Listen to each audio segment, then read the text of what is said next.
দখলদার ইসরায়েলি বাহিনীর কামাল গোলাবারুদের ভয়ে তরতর করে কাঁপছিল। আমরা যখন শান্তি মনে ঈদের জামাত আদায় করছিলাম, আমার ভাইরা ফিলিস্তিন ভূখণ্ডে তখন তার মৃত স্বজনের লাশ কাঁধে নিয়ে কবরের দিকে দৌড়াচ্ছিল।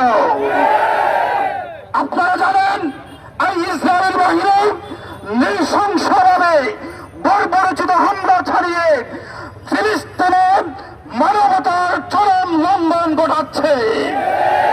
কারণ এটা তাদের নতুন কোন বিষয় নয়। 1900 শতকের প্রথম দিকে 1918 সালে এই জাতিসংঘ এবং ব্রিটিশদের প্রত্যক্ষ মদদে এই ইসরায়েল, এই ইহুদিরা ফিলিস্তিনের ভূমি দখল করে সেখানে মানবতা লঙ্ঘন করেছিল, তাণ্ডব চালিয়েছিল। আজকের এই তাণ্ডব সেই ধারাবাহিকতা মাত্র। এজন্য আমরা বলে থাকি, আপনারা সকলে বলেন জাতিসংঘ নীরব কেন? জাতিসংঘ কেন নীরব থাকবে না?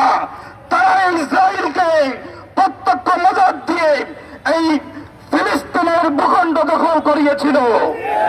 এই ব্রিটিশরা প্রত্যক্ষ মদদ দিয়ে এই ইসরায়েলের এই কালো হাত লম্বা করেছিল।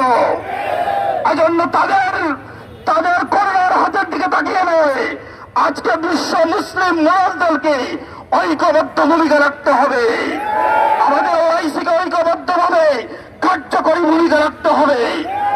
আমরা ধন্যবাদ জানাই আমার দেশের রাষ্ট্রপ্রধানকে। তিনি কারো রক্তচক্ষুকে উপেক্ষা না করে সেই ইসরায়েলকে সন্ত্রাসী আখ্যায়িত করেছেন। ইসরায়েলের এই মানবতা বিরোধীকে অন্যায় বলেছেন এবং ফিলিস্তিনের স্বাধীনতা চেয়েছেন।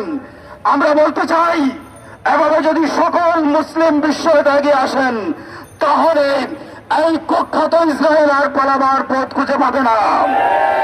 আপনাদের সবার প্রতি, ইসরায়েলের প্রতি দোয়া রাখার উদাত্ত আহ্বান জানিয়ে আমার বক্তব্য শেষ করছে। আসসালামু আলাইকুম ওয়া রাহমাতুল্লাহ।